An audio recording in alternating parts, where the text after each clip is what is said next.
नमस्ते, welcome again to the channel KYT classes में फिर से आ गया हूं आप लोगों के सामने क्लास 9 फिजिक्स का एक और तगड़ा सा टॉपिक लेकर के, जो कि वर्क एंड एनर्जी। ये बहुत ही प्यारा सा क्यूट सा टॉपिक है। हंसते गाते हम इस टॉपिक को खत्म करते हैं। चलिए शुरू करते हैं अपने वीडियो को। ठीक है, ऐसे पुश करूं फिर क्या होगा, दीवार अपनी जगह से हिल जाएगी। अब दो चीजें आती है, मैंने बोला था ना कि दो चीजें आएगी, पॉजिटिव वर्क, निगेटिव वर्क। तो पॉजिटिव वर्क क्या होता है, कारण या तो ये मेरे फोर्स से आगे की तरफ जाएगी या फिर पीछे जाएगी। बट ये क्या रहेगी, जो तो बच्चों क्वेश्चन आता है कि वर्क होता क्या है। ठीक है, जैसे कि कोई एक बच्चा है, उसने पूरे दिन पढ़ाई की, एग्जाम की प्रिपरेशन के लिए पूरा दिन पढ़ाई किया और बहुत ज़्यादा पढ़ाई की, उसके बाद मूवीज़ देखी। ठीक है, बहुत ज़्यादा पढ़ाई करने के बाद मूवीज़ देखी। तो आप क्या करोगे, जो आम बोलचाल की भाषा है, जो डेली लैंग्वेज है हमारी, वो कहेंगे कि बच्चे ने बहुत ज़्यादा आज काम किया है। ठीक है, या फिर किसी चीज़ के बारे में सोचा, मैं वीडियो बनाने से पहले वीडियो के बारे में सोचा, तो मैं क्या बोलूँगा घर पे कि मैं काम कर रहा हूँ, कोई भी मुझे डिस्टर्ब नहीं करेगा। बट क्या वो एक्चुअली वर्क है? साइंटिफिक लैंग्वेज में वो वर्क नहीं है। ठीक है, मैंने कुछ नहीं किया पूरे दिन, मैं बैठ के सोच रहा हूँ किसी बारे में, या बैठ के पढ़ाई कर रहा हूँ, या बैठ के लिख रहा हूँ, तो मतलब कोई भी वर्क डन नहीं है। ठीक है, एक क्वेश्चन आता है कि चलिए वो क्वेश्चन को तो हम बाद में कंसीडर करेंगे, पहले आपको वर्क का मतलब समझ में आया। अगर डे टू डे लाइफ में क्या होता है कि अगर कुछ भी हम लोग कोई चीज़ सोचते हैं या कहीं लिखते हैं या पढ़ते हैं, उसको भी क्या बोलते हैं, काम बोलते हैं। लैपटॉप में मैं काम कर रहा हूँ तो उसको भी क्या बोलते हैं, वर्क बोलते हैं। ठीक है, लेकिन बट रियल लाइफ में ये वर्क नहीं है। रियल लाइफ मतलब रियल लाइफ क्या, रियल लाइफ में तो यही वर्क है, बट साइंटिफिक लैंग्वेज में ये वर्क नहीं है। साइंटिफिक लैंग्वेज में वर्क क्या होता है, साइंटिफिक लैंग्वेज में वर्क होने के लिए क्या चाहिए, कोई ना कोई डिस्प्लेसमेंट होना चाहिए। ठीक है, जैसे मैं जाऊं, ये दीवार है मेरे पीछे, मैं इसको धक्का दूं, ठीक है, ऐसे पुश करूं, तो ये क्या होगा, दीवार अपनी जगह से हिल जाएगी। No, I am just kidding, real में ये दीवार नहीं हिल रही है। ठीक है, इसमें कोई डिस्प्लेसमेंट नहीं आ रहा है, कोई ये हिल नहीं रही है अपनी जगह से। तो क्या हो रहा है, अगर ये जगह से अपनी हिल नहीं रही है तो मतलब कि वर्क क्या होगा, जीरो होगा, मैंने कोई काम नहीं किया। अगर डिस्प्लेसमेंट नहीं हो रहा है, फोर्स तो मैं लगा रहा हूँ, फोर्स यहाँ पे मैं लगा रहा हूँ, बट डिस्प्लेसमेंट नहीं हो रहा है, तो डिस्प्लेसमेंट नहीं हो रहा है, इसका मतलब वर्क क्या होगा, आपका जीरो होगा। ठीक है, तो वर्क होने के लिए क्या चाहिए, डिस्प्लेसमेंट होना बहुत ही ज़्यादा ज़रूरी है। और हाँ, जैसे कि इसमें एग्जांपल आपके एनसीईआरटी में जाए, पुश करना एक रॉक को अगर आप धक्का दे रहे हो तो क्या वर्क होगा या नहीं होगा, वर्क नहीं होगा। क्यों? क्योंकि उसकी वो जो है पोजीशन चेंज नहीं होगी। जैसे अब ये है, इसको मैंने क्या किया, पुश किया, तो ये क्या हो रहा है, मूव हो रहा है। मूव हो रहा है, अगर पुश करने में मूव हो रहा है तो ये क्या होगा, वर्क होगा। अदरवाइज ये वर्क नहीं होगा, मूव नहीं हो रहा है तो। ठीक है, नेक्स्ट। तो वर्क होने के लिए साइंटिफिक कॉन्सेप्ट ऑफ वर्क क्या है, फोर्स एक्ट होना चाहिए, किसी बॉडी पे फोर्स लगना चाहिए। जैसे ये रखा है, इसके ऊपर मैं फोर्स लगा रहा हूँ, फोर्स मैंडेटरी चीज है। और डायरेक्ट और डिस्प्लेस भी होनी चाहिए चीज, जैसे ये रखा है तो ये डिस्प्लेस होनी ही चाहिए। तो वर्क होने के लिए क्या चीज है, दो कंडीशन होनी चाहिए, एक फोर्स लगना चाहिए और एक डिस्प्लेसमेंट होना चाहिए। चाहे वो डिस्प्लेसमेंट फोर्स के डायरेक्शन में हो या अपोजिट डायरेक्शन में, वो चीज़ें अलग हैं, वो चीज़ों के बारे में हम बाद में बात करेंगे। बट फोर्स किसी भी काम को होने के लिए क्या चाहिए, एक तो फोर्स होना चाहिए, एक क्या होना चाहिए, डायरेक्शन डिस्प्लेसमेंट होना चाहिए। ठीक है, वर्क एंड डिस्प्लेसमेंट दो कंडीशन है, आपको यहाँ पे दिख रही होगी। देखिए दो कंडीशन है, हम लोग पेन का कलर चेंज करते हैं, येलो कलर लेते हैं। यहाँ दो कंडीशन है, फर्स्ट ये, सेकंड ये। ठीक है, अगर दोनों में से कोई भी कंडीशन एग्जिस्ट नहीं कर रही है, नोट आप जरूर देख लीजिएगा, इस चीज़ को रिमेंबर कर लीजिएगा, अपने जहन में बैठा लीजिएगा कि वर्क होने के लिए दोनों में से, दो कंडीशन में से ये दोनों कंडीशन ही चाहिए, दो में से एक नहीं, दोनों कंडीशन ही चाहिए। अगर दोनों में से कोई एक भी कंडीशन नहीं है तो आपका वर्क क्या होगा, वर्क डन नहीं हो पाएगा।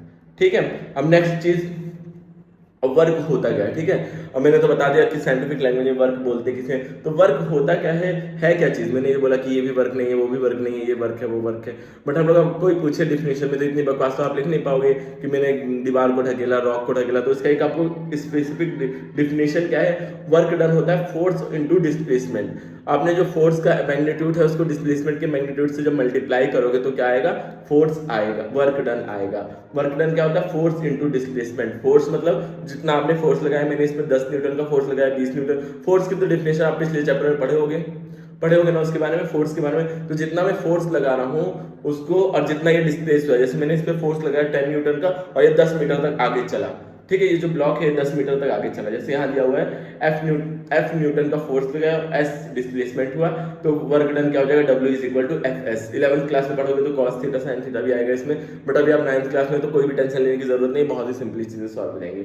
ठीक है, फोर्स इनटू डिस्प्लेसमेंट ही क्या होता है, वर्क डन होता है। ये चीज आप लोगों को पता होनी चाहिए। ठीक है, ये यहाँ पे डिफिनेशन है एकदम अच्छी सी, बहुत ही सिंपल लैंग्वेज है। Work done by a force acting on a object is equal to the magnitude of the force multiply by the distance moved in the direction of force. देखिए, डायरेक्शन ऑफ फोर्स जरूरी नहीं कि direction of force में हर बार displacement हो। तो ये थोड़ा सा आप करेक्शन करिए, डायरेक्शन ऑफ फोर्स में भी डिस्प्लेसमेंट हो सकता है और अपोजिट डायरेक्शन में हो सकता है, मतलब लेकिन दो डायरेक्शन में हो सकता है, अपोजिट और फोर्स की डायरेक्शन में, और किसी डायरेक्शन में डिस्प्लेसमेंट होगा तो आप उसको क्या करोगे, वर्क डन कंसीडर नहीं करोगे। ठीक, तो इस चीज़ का आपको ध्यान रखना है कि या तो फोर्स के डायरेक्शन में वर्क हो या फोर्स के अपोजिट डायरेक्शन में वर्क हो। ये बातें आप सब 11th क्लास में पढ़ोगे, तो अभी जो आपके क्लास में डिफिनेशंस है वो क्या है, वर्क डन क्या होगा, equal magnitude of force multiply by distance moved by a body. ठीक है, जितना इसमें फोर्स लगा और उसको मल्टीप्लाई कर दो, जितना इसने डिस्टेंस मूव किया वही क्या हो जाएगा, आपका वर्क हो जाएगा, वर्क डन। तो आपने देखा वर्क की फोर्स की यूनिट न्यूटन होती है और डिस्प्लेसमेंट की यूनिट मीटर होती है। ठीक है, हाँ, यूनिट ऑफ वर्क क्या हो, देखो जो वर्क की फोर्स की यूनिट न्यूटन होती है, डिस्प्लेसमेंट की एसआई यूनिट मीटर होती है, तो ये मल्टीप्लाई है तो न्यूटन मीटर क्या हो जाएगी, वर्क डन की यूनिट। बट हम लोग जूल बोलते हैं क्योंकि साइंटिस्ट के नाम को, साइंटिस्ट को रिस्पेक्ट देने के लिए क्या लग दिया गया, जूल नाम रख दिया गया है। ठीक है, तो हम इसको यूनिट को क्या बोलते हैं, जूल बोलते हैं। ठीक, अब एग्जाम में एक बहुत ही पॉपुलर क्वेश्चन है जो सीबीएसई अक्सर पूछता है, कोई भी आपका, अब 10th क्लास में भी जा रहे हो, एम्पियर वगैरह, 1 एम्पियर क्या होता है, 1 जूल क्या होता है, आपको हमेशा पूछना है कि what is the definition of 1 joule, 1 joule work क्या है। अगर हिंदी वाला कोई बच्चा देख रहा है तो 1 जूल कार्य क्या होता है, ये पूछता है अक्सर करके। तो 1 जूल वर्क क्या होगा, 1 joule is the amount of work done by a object on when 1 newton force 1 newton displace it by 1 metre around the line of action of the force. क्या है, लाइन ऑफ एक्शन। हाँ, line of action ये समझने की बात है। ठीक है, क्या होता है, फोर्स आप लगाओगे या तो दो कंडीशन आएगी, या तो फोर्स के डायरेक्शन में कोई चीज जाएगी या फिर उसके अपोजिट डायरेक्शन में, लेकिन उसी लाइन पे रहेगी ना। यहाँ अब यहाँ ये चीज है, ये मैं फोर्स लगा रहा हूँ, या तो ये मेरे फोर्स से आगे की तरफ जाएगी या फिर पीछे जाएगी, बट ये क्या रहेगी, जो मेरी लाइन है इसी लाइन पे रहेगी ना, ऐसे हवा में उड़ के थोड़ी चली जाएगी, अपोजिट जाएगी या वो जाएगी, वो बात तो आगे पढ़ने वाले हैं। बट ये लाइन ऑफ फोर्स पे ही रहेगी, जिस लाइन में फोर्स लग रहा है या आगे या पीछे उसी लाइन में जाएगी। तो क्या होता है, 1 जूल वर्क क्या होता है, इतना वर्क जो आपको 1 न्यूटन फोर्स लगाने पर 1 मीटर कोई भी ब्लॉक डिस्प्लेस हो जाए, उसी वर्क को क्या बोलेंगे, 1 जूल वर्क बोलेंगे। एक बार और समझते हैं, amount of work done, 1 joule work क्या है, ऐसा वर्क जो 1 मीटर डिस्प्लेस करने में, किसी ब्लॉक पे 1 न्यूटन फोर्स लगाने पे वो 1 मीटर डिस्प्लेस हो जा रहा है, तो ऐसे वर्क को क्या बोलेंगे, 1 जूल वर्क बोलेंगे। इसको थोड़ा सा आपके एक रटने वाली चीज है, इसको आपको रटना पड़ेगा। ठीक है, 1 जूल वर्क क्या होता है, amount of work done on an object when a force of 1 newton displace it by 1 metre along the line of action of force. ठीक है, आप ये line of action of force वाला हटा सकते हो चीजें, बस ये याद कर सकते हो कि एक न्यूटन फोर्स से 1 मीटर दूर तक चली जाए कोई भी ब्लॉक, तो उस फोर्स को क्या बोलेंगे, 1 जूल फोर्स बोलेंगे या 1 न्यूटन मीटर फोर्स बोलेंगे। ठीक है, अब एक क्वेश्चन एनसीईआरटी में पूछा है, एनसीईआरटी की बात मुझे सबसे अजीब लगती है कि वो क्वेश्चन पूछ करके छोड़ देता है, उसको एक्सप्लेन ना करता है ना उसका आंसर देता है। पिछला कॉन्सेप्ट है, उसके क्वेश्चन कुछ और छोड़ दिया और एक्सप्लेन हमें करना पड़ता है। बुक्स भी इंसान इसलिए पढ़ता है ताकि उसको आंसर्स मिले, ये नहीं कि क्वेश्चन डाल के छोड़ दिया जाए, तो होगा कुछ कॉन्सेप्ट। तो ठीक है, what is the work done when the force of A object is 0। अगर फोर्स क्या होगा आपका 0 हो जाएगा, तो वर्क डन क्या होगा, वर्क डन क्या होगा, वर्क डन भी 0 हो जाएगा। ठीक है, आपको क्या बताना है, what is the work done when the force of an object is 0। ठीक है, ये जो एक्सप्लेनेशन है ये आई गेस मैंने थोड़ा सा गलत कर दिया है, ये एक्सप्लेनेशन होना चाहिए कि वर्क डन कब 0 होगा। ठीक है, ये एक्सप्लेनेशन उस चीज का, work done when work done is 0, conditions when work done is 0। ठीक है, कंडीशन बतानी है जब वर्क डन आपका 0 होगा, तो किसी कंडीशन में होता है या तो आपका फोर्स 0 हो जाए। ठीक है, ये ऑब्जेक्ट रखा है, इसमें कोई फोर्स ही ना लगाओ, तो मेरा वर्क डन क्या होगा, 0 होगा। मैं आलसी की तरह बैठा हूँ, इसको हिला ही नहीं रहा हूँ अपनी जगह, तो वर्क डन क्या हो जाएगा, 0 हो जाएगा। और एक मैं इस बॉल पे फोर्स लगाया जा रहा हूँ, फोर्स पे फोर्स लगाया जा रहा हूँ, 100 न्यूटन 200 न्यूटन का फोर्स लगा दे रहा हूँ, बट ये दीवार क्या हो रही है, अपनी जगह से डिस्प्लेस नहीं हो रही है, तो भी वर्क डन क्या होगा, 0 होगा। डिस्प्लेसमेंट या तो 0 होनी चाहिए या फिर आपका वर्क फोर्स 0 होना चाहिए। दो कंडीशन में फोर्स वर्क डन 0 होगा। क्यों, क्योंकि आपने पढ़ा है ना definition, W is equal to FS। F या तो 0 हो गया तो भी पूरी इक्वेशन 0 हो जाएगी, S 0 हो गया तो भी पूरी इक्वेशन 0 हो जाएगी। तो इसमें तो कोई नया रॉकेट साइंस तो कुछ है नहीं, इतनी चीज आपको समझ में आ गई होगी। What would be the work done when the displacement of object is 0। अगर डिस्प्लेसमेंट 0 है तो वर्क डन क्या होगा। कितना आसान सा, कितना पिद्दी सा क्वेश्चन है ये। ठीक है, लेवल कोई नहीं मैच कर रहा है ये क्वेश्चन तो आपके। चलिए आगे बढ़ते हैं। अब दो चीजें आती है, मैंने बोला था ना कि दो चीजें आएगी, पॉजिटिव वर्क, निगेटिव वर्क। तो पॉजिटिव वर्क क्या होता है, देखिए बहुत ही आसान एकदम सिंपल कॉन्सेप्ट है। पॉजिटिव वर्क क्या होता है, जब डिस्प्लेसमेंट फोर्स के डायरेक्शन में हो, मैं फोर्स भी इसी डायरेक्शन में लगा रहा हूँ, डिस्प्लेसमेंट भी इसी डायरेक्शन में हो रही है, तो वर्क डन क्या होगा, पॉजिटिव होगा। और जैसे हाँ, जैसे तो मैंने तुरंत ही एग्जांपल दिखा दिया। अब उसके बाद नेगेटिव वर्क डन क्या होता है, जब भी कोई ऑब्जेक्ट जा रहा है किसी डायरेक्शन में, जैसे कि आपकी कोई गाड़ी चलती जा रही है आराम से, लेकिन आपको उस गाड़ी को रोकना है, तो आगे आके उसे खड़े हो जाओगे, लिटरली आगे आके नहीं खड़े होगे। ठीक है, आप लोगों ने मेरा शॉर्ट्स देखा होगा, तो इसलिए मैं अब कोई भी चीज़ बताने से पहले बहुत ही ज़्यादा आराम से बताता हूँ उस चीज़ को, कि बच्चे रियल में ना कर जाए एक्सपेरिमेंट को। तो गाड़ी को रोकने के लिए क्या करोगे, जैसे टॉय कार है, टॉय कार ऐसे आगे जा रही है, उसको रोकने के लिए, जैसे टॉय कार है, समझ, ये आगे जा रही है, इसको रोकने के लिए क्या करूँगा, मैं आगे की तरफ से एक फोर्स लगाऊंगा। इसका जो डिस्प्लेसमेंट होगा आगे हो रहा है, लेकिन मैं फोर्स किधर लगा रहा हूँ, इधर लगा रहा हूँ, फोर्स के अपोजिट डायरेक्शन में डिस्प्लेसमेंट हो रहा है। ठीक है, फोर्स में इधर लगा रहा हूँ, लेकिन डिस्प्लेसमेंट इधर क्या होगा, क्योंकि चल रही है ये आगे की तरफ, मैं फोर्स लगा के इसको रोकने की कोशिश कर रहा हूँ, ये चल रही है, मैं रोकने की कोशिश कर रहा हूँ इसको। तो फोर्स एंड डिस्प्लेसमेंट का जो डायरेक्शन है वो क्या हो गया, फोर्स इधर लग रहा है और डिस्प्लेसमेंट इधर हो रहा है, दोनों का डायरेक्शन क्या हो गया, दिगर हो गए, अलग अलग हो गए, डिफरेंट हो गए। तो क्या हो जाएगा, आपका वर्क डन नेगेटिव हो जाएगा। ठीक है, या तो एफ को आप नेगेटिव लो, जैसे आपने देखा होगा नंबर लाइन, नंबर लाइन देखा है ना, तो आप अगर एक साइड को मान लो, इस साइड को अगर आप पॉजिटिव ले रहे हो, मतलब इसी साइड को तो पॉजिटिव लेते हैं हम लोग साइन कन्वेंशन के लिए। साइन कन्वेंशन का मतलब क्या होता है कि अपने कन्वीनियंट के लिए साइन बना लिया गया है। ये नहीं कि कोई भी वो क्या बोलते हैं, यूनिवर्स का लॉ ये थोड़ी बोलता है कि इस साइड को पॉजिटिव लेना है, इस साइड को नेगेटिव लेना है। हमने अपने कन्वीनियंट के लिए बना लिया कि जो भी चीजें इस नंबर लाइन के इस तरफ रहेंगी वो पॉजिटिव होगा, और इस तरफ रहेंगी तो नेगेटिव होगा, इसीलिए हम इसको क्या बोलते हैं, साइन कन्वेंशन बोलते हैं। आप 10th क्लास में बहुत अच्छे से पढ़ोगे इस चीज को। तो साइन कन्वेंशन क्या होता है कि आप इधर वाली चीजों को पॉजिटिव लेते हो, इधर वाली को नेगेटिव लेते हो, लेकिन मैं क्यों लूँ, इन लोगों की बात क्यों मानूं, मैं इसको नेगेटिव ले रहा हूँ, इसको पॉजिटिव ले रहा हूँ। तो जब नेगेटिव वर्क डन कैसे होगा, या तो आपका एफ नेगेटिव ले लो, फोर्स के डायरेक्शन को नेगेटिव मान लो, या फिर आप डिस्प्लेसमेंट के डायरेक्शन को नेगेटिव मान लो, वो आप पे डिपेंड करता है। लेकिन दोनों का जो एंगल है वो क्या होना चाहिए, 180 डिग्री होना चाहिए। 180 डिग्री कब होगा, जब एकदम सेम लाइन में होंगे। ठीक है, इसीलिए देखो मैंने लाइन ऑफ फोर्स की वाले डेफिनेशन में बात हुई थी, line of action of force.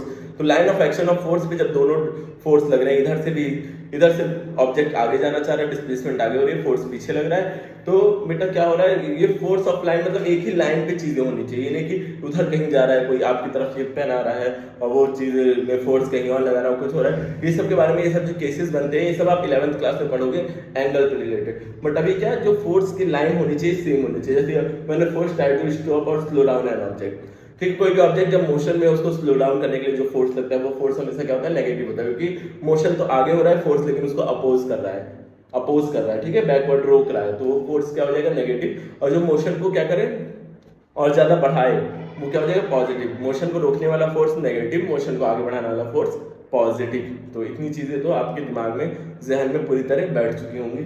Negative और पॉजिटिव में तो आज के बाद कंफ्यूज हो गई नहीं। ठीक है, अब एक एग्जाम्पल दिया हुआ है फुद्दू मतलब इजी सा, ठीक है, इजी सा एग्जांपल दिया हुआ है। एक 5 न्यूटन का फोर्स है, एक्ट कर रहा है एक ऑब्जेक्ट पे, ऑब्जेक्ट डिस्प्लेस हो रहा है 2 मीटर। तो आप इसका बताओ, फोर्स के डायरेक्शन में ही हो रहा है, फोर्स के डायरेक्शन में डिस्प्लेस हो रहा है, मतलब पॉजिटिव आएगा सबका सब। तो आपको वर्क डन बताना है, तो वर्क डन का फॉर्मूला आप लोगों ने तो पढ़ ही रखा है, बचपन से पढ़ते आ रहे हो, W is equal to F into S. F क्या है, एफ है 5 न्यूटन, एस क्या है 2 है, तो ये क्या हो जाएगा 10 न्यूटन मीटर, या फिर जूल, 10 जूल या 10 न्यूटन मीटर, कुछ भी हो सकता है दोनों में से। जिस डायरेक्शन में फोर्स है तो आपको पॉजिटिव ही आएगा, आसान था। और एक और सवाल दे रखा है, वही सेम क्वेश्चन है, ठीक है। 7 न्यूटन का फोर्स एक बॉडी पर क्या कर रहा है, और डिस्प्लेस 8 मीटर हो रही है in the direction of force. Let's take the force acting on the object through the displacement, what the work done in this case. देखो जिस डायरेक्शन में फोर्स लगा तो क्या होगा, पॉजिटिव वर्क डन होगा पहले तो, और पॉजिटिव वर्क डन होगा, वर्क डन कितना होगा 7 × 8 कर दो, आंसर आ जाएगा एकदम आसानी से। यही तो दिया है क्वेश्चन में, यही तो दे रखा है। हाँ, a force of 7 newton act on a object displace 8 metre. 7 newton का फोर्स लग रहा है, उसको 8 मीटर तक डिस्प्लेसमेंट करा दिया, तो बेटा क्या हो जाएगा, तो आपको बताना है वर्क डन कितना होगा, कैसा फोर्स होगा, पॉजिटिव होगा या नेगेटिव होगा। तो पॉजिटिव होगा, जिस डायरेक्शन में फोर्स लग रहा है, फिगर से ही आपको पता चल रहा है, ठीक है। तो आपको समझ में आया होगा ये चीज। अब ये थोड़ा सा लॉजिकल बेस्ड क्वेश्चन है, ठीक है, इन न्यूमेरिकल हम लोग के स्टार्ट हो चुके हैं, तो ये थोड़ा सा लॉजिक बेस्ड क्वेश्चन है। ये वाला जो आपका क्वेश्चन है कुली वाला, कुली, एक कुली है वो जो क्या कर रहा है, लगेज को उठाया, 15 kg के लगेज को उठाया है, और कहाँ, अपने सर पे उठाने में ऊपर की तरफ उठाया है, जिस डायरेक्शन में उठा रहा है उसी डायरेक्शन, जिस डायरेक्शन में डिस्प्लेस हो रहा है, मान लो ये है, इसको मैं जिस डायरेक्शन में उठा रहा हूँ ठीक है, फोर्स भी उसी डायरेक्शन में ऊपर की तरफ लगा रहा हूँ, तो ये वो क्या होगा, वर्क डन तो पॉजिटिव होगा, जैसे सर पे रख के बैग ले जा रहे हैं, ठीक है, तो वर्क डन तो क्या होगा, पॉजिटिव होना है इस केस में, वर्क डन पॉजिटिव होना है, इस सब बारे में सोचना ही नहीं है। लेकिन यहाँ पे कंडीशन ये है, फोर्स बताया ही नहीं है। आप बोलोगे सर इसमें तो फोर्स बताया ही नहीं है, फोर्स कितना लग रहा है, हम कैसे करेंगे, आप धोखा हो गया हमारे साथ। बिल्कुल धोखा नहीं हुआ। फोर्स इज इक्वल टू क्या होता है, mg, अच्छा आपने ma पढ़ा है, ठीक है ma कर देते हैं। फोर्स इज इक्वल टू होता है ma, m मतलब क्या होता है, मास, मास दे रखा है, और अब किसी चीज को ऊपर उठाते हैं तो g क्या हो जाता है, g हो जाता है 9.8। ma की जगह जब ऊपर उठाते तो mg लगता है, पिछले चैप्टर में पढ़ा था, याद करो जल्दी जल्दी याद करो। तो मान लेते हैं 9.8 की जगह हम लोग 10 लेते हैं, ज़्यादा कन्वीनियंट रहेगा, नहीं तो बहुत लंबा फंस जाएंगे इस क्वेश्चन में, कैलकुलेशन में। तो क्या हो जाएगा, 150 न्यूटन। पता चला कैसे निकाला, मास दे रखा है, एक्सेलरेशन ड्यू टू ग्रेविटी 10 होता है। ये ग्रेविटेशन चैप्टर आपने पीछे ही पढ़ा है, अगर नहीं पढ़ा है तो आप लोग देख सकते हैं, आई बटन में लिंक दिख रही हुई, या फिर आपको डिस्क्रिप्शन में मिल जाएगा, कहीं नहीं मिल रहा है तो एक प्लेलिस्ट अलग से ग्रेविटेशन के चैनल पे चेक करना।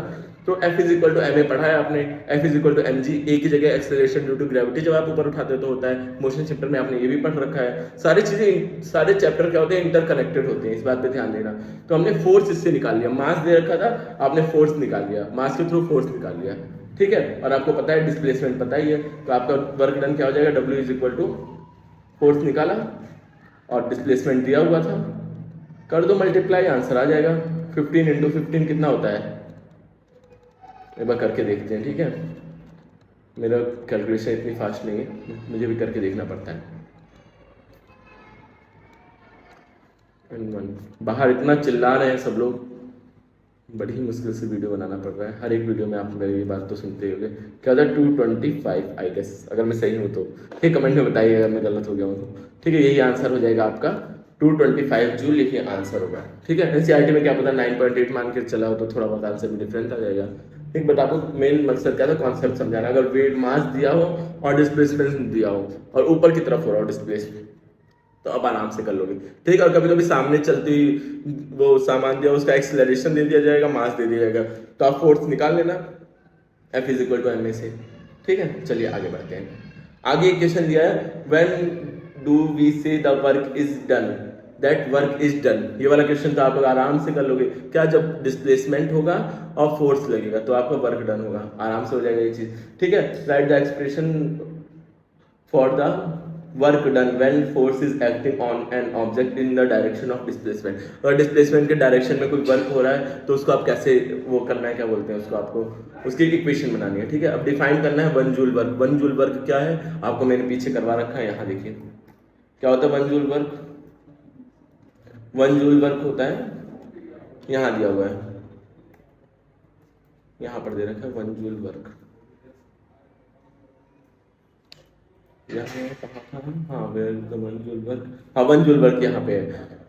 1 joule is the amount of work done on an object when a force of 1 newton displace it by 1 metre along with the line of action, ठीक है। यही दे रखा है 1 जूल वर्क किसे बोलते हैं, साफ साफ क्लियरली मेंशन्ड है, ठीक। अब ये चीजें आपका ये जो क्लियर हो गया, अब इसके आगे हाँ एक और दे रखा है आपका न्यूमेरिकल। न्यूमेरिकल तो बहुत आसान अभी आ रहे हैं, थोड़ा बहुत एनर्जी में थोड़ा बहुत टफ रहता है, तो बट वर्क में तो बहुत ही ईजी होता है। और नेक्स्ट ही चैप्टर में हम लोग एनर्जी भी पढ़ने वाले हैं, तो वर्क डन तो पहले खत्म कर लेते हैं, फिर एनर्जी हम लोग पढ़ने वाले हैं इसके बाद, ठीक है। अब क्या दे रखा है, एक बुल कार्ट है, क्या कर रही है वो, खेत को जोत रही है। प्लग इन मतलब क्या होता है, जोतना। तो एक खेत जोत रही है बैलगाड़ी, तो बैलगाड़ी नहीं, वो जो जोतने वाला कुछ भी होता है वट एवर। तो क्या होता है, उसका फोर्स जो है कितना दिया हुआ है, फोर्स दिया हुआ है 140 न्यूटन्स, और डिस्प्लेसमेंट कितना दे रखा है। आपको पढ़ने की भी क्वेश्चन नहीं जरूरत है, फोर्स और डिस्प्लेसमेंट दिया है मतलब क्वेश्चन तो जरूर पढ़ना आप लोग अच्छे से, वरना बहुत दिक्कत आ जाएगी। तो फोर्स इंटू डिस्प्लेसमेंट ही क्या होता है, वर्क डन होता है, आराम से क्लिक। फोर्स है 140, डिस्प्लेसमेंट है 15। पहले फिजिक्स का कोई भी न्यूमेरिकल सॉल्व करने का एक की पॉइंट बताता हूँ आपको, की मेथड बताता हूँ, पॉइंट नहीं। की मेथड क्या है, जो जो चीजें गिवन है उसको नोट कर लो, उसका फॉर्मूला रिकॉल करो दिमाग में, कौन सा फॉर्मूला लग सकता है। जब इतना हो जाएगा तो आपको पता चल जाएगा कैसे वर्क डन निकालना है। तो W इज इक्वल टू क्या हो जाएगा, 140 इंटू 15। आप करो इसको, मल्टीप्लाई करना और आंसर मुझे कमेंट में लिख देना जो भी आएगा। कितना आ रहा है आंसर, कितना 21 देखिए बैक कैमरा से आंसर आया, ठीक है। 2100 हो जाएगा जूल, यही हो जाएगा वर्क डन, ठीक। तो आप लोगों को आई होप समझ में आया होगा चीजें।